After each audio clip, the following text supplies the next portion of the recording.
Demokraty dia nanamafy ny fisiana eto amin'ny tany sy firenena amin'ity taona ela ambin'ny folo sy roa arivo ity. Nametraka izay ny antota taratasy eto anivon'ny ministera ny antitany ny antota taratasy fisianay ny rapport d'activité anay nandritra ny 2015 izany hoe faraparany 2015 ary ny fanambarana fa zahay dia miforona ho anisan'ny antoko mpanohitra. Mariako tsara fa zahay dia manaiky ny demokrasia. Ohatra ny républicaine, ohatra ny antoko hafa. Fa zahay kosa dia manana ny idéologie anay manokana dia ny atao hoe libéral démocrate. Noho izay anton'izay sy noho ny fatsapanay fa misy valeur tiana hoentina amin'ny ara-tsosialy, ara-politika, ara-ekonomika dia mandeha maleo tena ny PLD, tsy mamonjy ny vondrona politika misy na ny armada zany izay nahitana ny maitso na satria ny tenako dia efa tsy maitso tsony efa nisy valandresaka momba an'izay na ny vondrona politika hafa.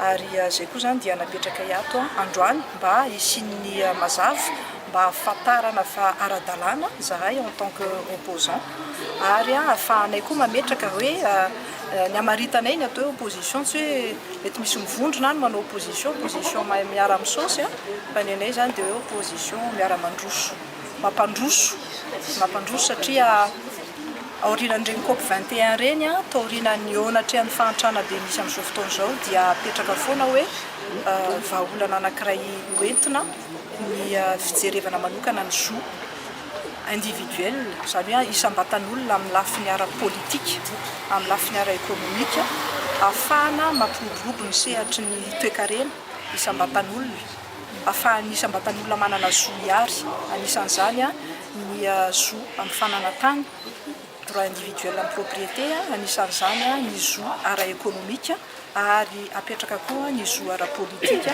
mba tsy isinona hoe demokrasia mandeha ila ka manadino ny vitsy anisa. Ametrahana ny isaparitra sy ny tsiraray ao anatina fisokafana sy tsy fanavakavahana ho fampandrosoana ny misy azy sy Madagasikara. Aminay zany dia midika fa mifanaraka tsara izy. Ka nahiteny ary ny sasany hoe zay aloha fa rehefa misy tsy mety dia zay koa miteny hoe tsy mety dia amiko tsy fomba fanaovana demokrasia zany ary tsy fomba fitantanana rafitra. Amiko matoa izy miaraka ao samy tsisy malevina an'le nini izy telo ireo ary anisany efa nilaza daholo izy fa hilatsaka amin'ny 2024.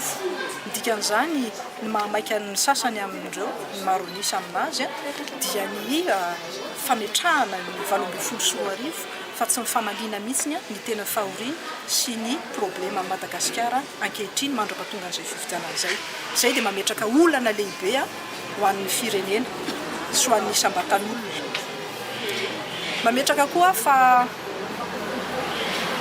samy miaino anaty demokrasia ny antoko rehetrarehetra ireo fa kosany samy manana ny idéologie ao ny républicaine izay moa ny alliance républicaine de Madagascar na ny armada izay kosa dia manana ny valeur ny idéologie ny atao hoe libéral démocrate ary apetrakay zany izay valeur an'izay malintena tanteraka mba ahafahanay mitondra ny anjara birikinay eo anatrehan'ny raharaham-pirenena.